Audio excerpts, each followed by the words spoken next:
Bapa, siapkan hati kami untuk kami merenungkan bagian daripada firman-Mu.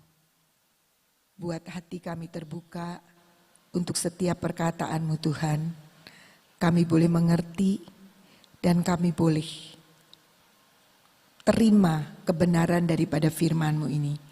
Sampai kami boleh merenungkan dan jadi atas hidup kami. Terima kasih Bapa, dalam nama Tuhan Yesus. Amin. Shalom saudara-saudara. Mari kita sama-sama merenungkan dalam beberapa waktu ini. Saya saya berdoa Tuhan, sebenarnya apa yang mesti saya siarkan. Tapi minggu-minggu ini saya diingatkan selalu dengan pengucapan syukur. Di dalam Filipi 4 ayatnya yang ke-6 dikatakan demikian. Janganlah hendaknya kamu khawatir tentang apapun juga.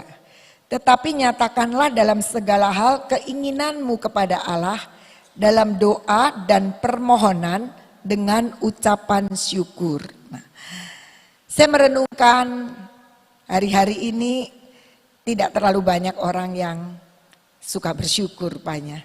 Termasuk saya kurang bersyukur barangkali. Tapi saya belajar untuk merenungkan kenapa Tuhan menginginkan kita mengucap syukur. Dikatakan Tuhan mengatakan kenapa orang tidak bisa mengucap syukur. Karena hatinya dipenuhi dengan kekhawatiran. Tapi Tuhan bilang ada banyak kekhawatiran tentang masa depan, kekhawatiran tentang kesehatan, kekhawatiran tentang ya sekarang ini pandemi yang ada, kekhawatiran tentang ekonomi, apa saja bisa dipakai menjadi alasan kenapa kita khawatir. Tapi firman Tuhan mengatakan jangan kamu khawatir.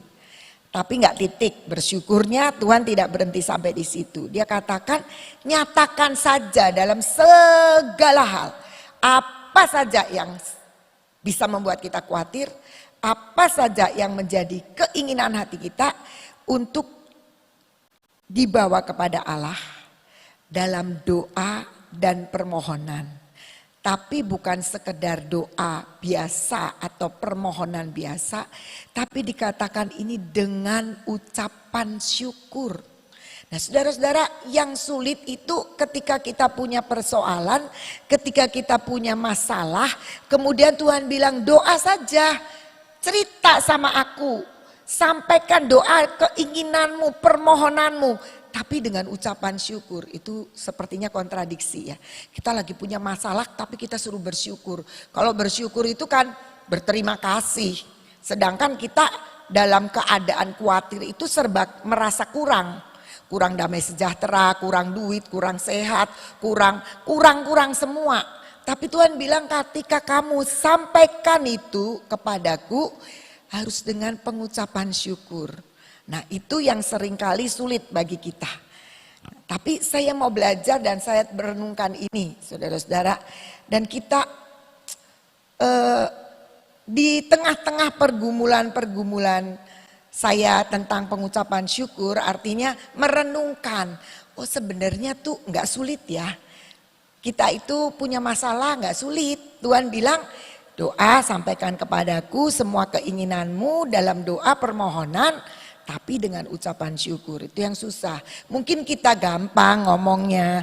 Tuhan saya mengucap syukur. Suami saya tuh jengkelkan sekali. Saya bersyukur Tuhan. Tapi amin bersyukur gak?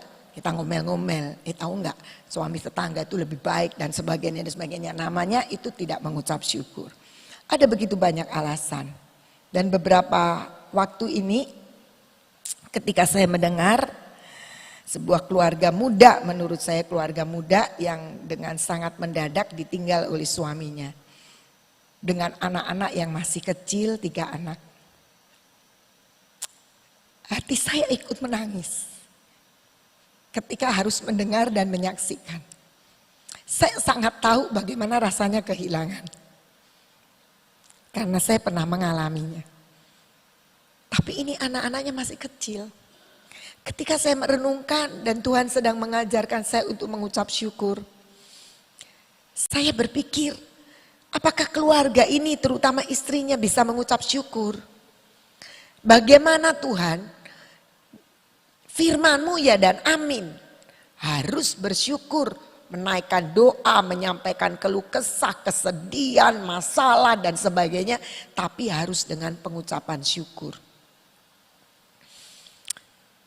Saya bilang sama Tuhan, Tuhan, kan kalau orang mengucap syukur mesti punya alasan. Alasannya memang di dalam firman Tuhan harus mengucap syukur. Tapi ada terlalu banyak alasan untuk keluarga ini tidak mengucap syukur. Ketika itu saya belum datang ke sana. Saya bilang, dia bisa mengucap syukur, bisa marah. Dia tidak bisa mengucap syukur, dia bisa marah sama Tuhan. Kenapa anak-anakku masih kecil-kecil ditinggal dengan sangat mendadak. Tapi ketika saya hadir di sana, ada sebuah kesaksian yang diberikan. Istrinya bersaksi di tengah-tengah berkali-kali pingsan, tapi dia sempat menyaksikan satu hal. Dia berkata bahwa dalam perjalanan ke Jakarta ini dalam keadaan sehat, sang suami itu cerita terus tentang firman Tuhan. Dan salah satu kalimat yang dikatakannya adalah, papa ini sangat percaya kepada Tuhan Yesus. Sampai seorang anaknya bertanya, papa bagaimana caranya kita untuk diselamatkan? Oh ya, kamu percaya kepada Tuhan Yesus. Papa ini sangat percaya kepada Tuhan Yesus. Dan bahkan kalau Tuhan panggil saat ini, papa siap. Ketika saya mendengar itu, saudara-saudara, saya bilang, Tuhan,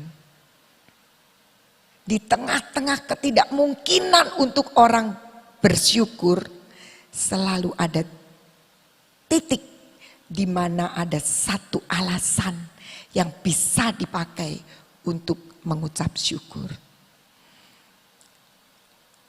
Tahu pasti kan, suaminya bilang, papa sudah sangat siap kalau saat ini pun dipanggil Tuhan.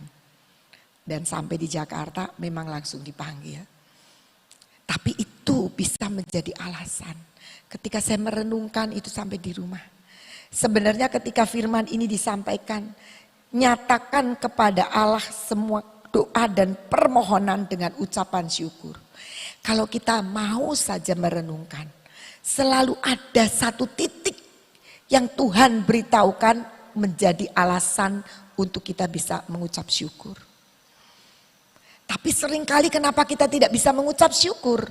Karena kita mencari begitu banyak alasan untuk membuat kita marah, membuat kita khawatir, membuat kita ragu-ragu sama Tuhan, membuat kita tidak percaya. Sehingga kita nggak bisa bersyukur kepada Tuhan. Tapi mari kita belajar. Tuhan itu punya cara untuk menolong kita. Ya salah satunya adalah dengan pengucapan syukur. Beberapa puluh tahun yang lalu saya pernah punya buku ya, bukunya sudah kuno sekali, tentang kuasa mengucap syukur, kuasa dalam pengucapan syukur. Jadi ternyata kalau Tuhan bilang kamu mengucap syukur ketika kamu menaikkan doa, kamu pasti bisa melihat ada satu titik alasan. Minimal karena Tuhan yang suruh. Kalau kita mengasihi Tuhan, kita percaya kepada firman Tuhan, maka kita bisa mengucap syukur. Mari kita baca dari 2 Tawari 20 ayat 21 dan 22.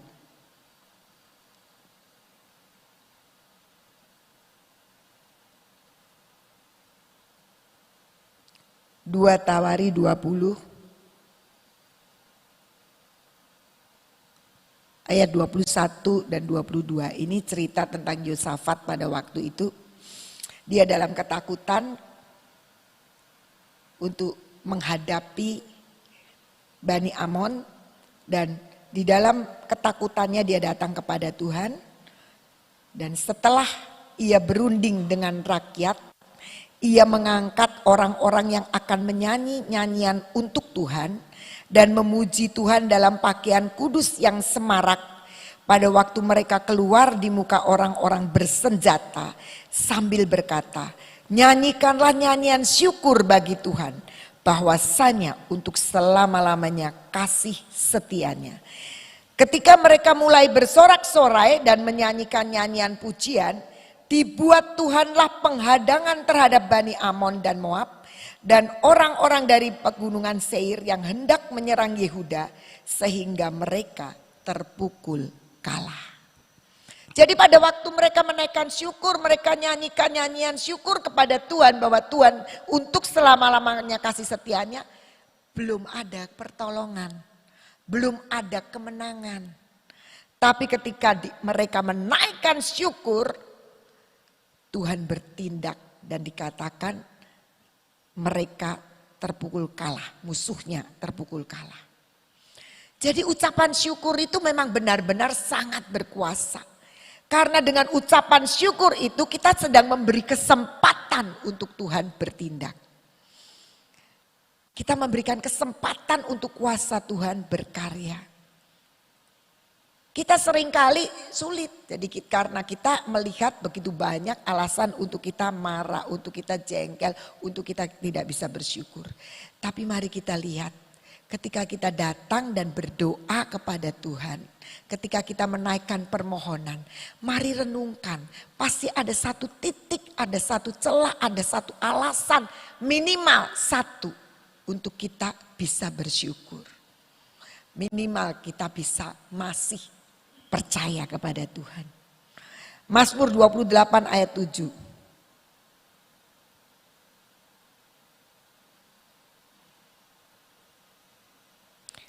Tuhan adalah kekuatanku dan perisaiku, kepadanya hatiku percaya. Aku tertolong sebab itu beria-ria hatiku dan dengan nyanyianku aku bersyukur kepadanya. Jadi mengucap syukur itu sebenarnya karena kita sedang mengatakan kepada Tuhan, aku percaya Tuhan.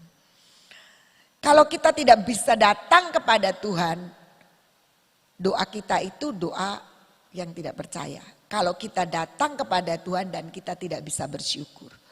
Ketika kita nyatakan syukur kita kepada Tuhan, sebenarnya sama saja dengan kita sedang mempercayai Tuhan. Bahwa Dia itu akan menolong kita, akan bertindak atas apa yang sedang kita hadapi. Dia akan campur tangan. Mazmur 17.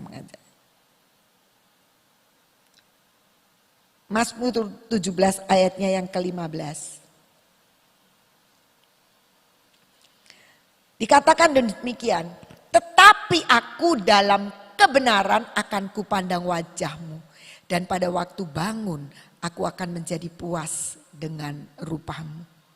Saudara-saudara, dulu sekali waktu saya belum menikah, ada sebuah lagu yang menyatakan begini. Saya suka sekali dengan lagu itu karena dikatakan, aku puas dengan Yesus. Aku suka dengan Yesus. Lagu ini mengatakan kepuasan kita dengan Yesus. Cuma di refrennya dikatakan, puaskah Yesus dengan kita? Nah itu, Yesus itu memuaskan hati kita. Tapi ketika kita tidak bisa bersyukur, Tuhan tidak pernah puas dengan hidup kita. Tapi mari kita belajar, sebenarnya ucapan syukur itu menyatakan bahwa kita puas dengan Tuhan. Kenapa sulit sekali kita bersyukur? Saya terus merenungkan tentang pengucapan syukur. Saya membayangkan seorang anak kecil. Ketika ayahnya atau ibunya pulang bawa oleh-oleh. Atau mungkin juga orang lain bawa sesuatu diberikan ke anak kecil.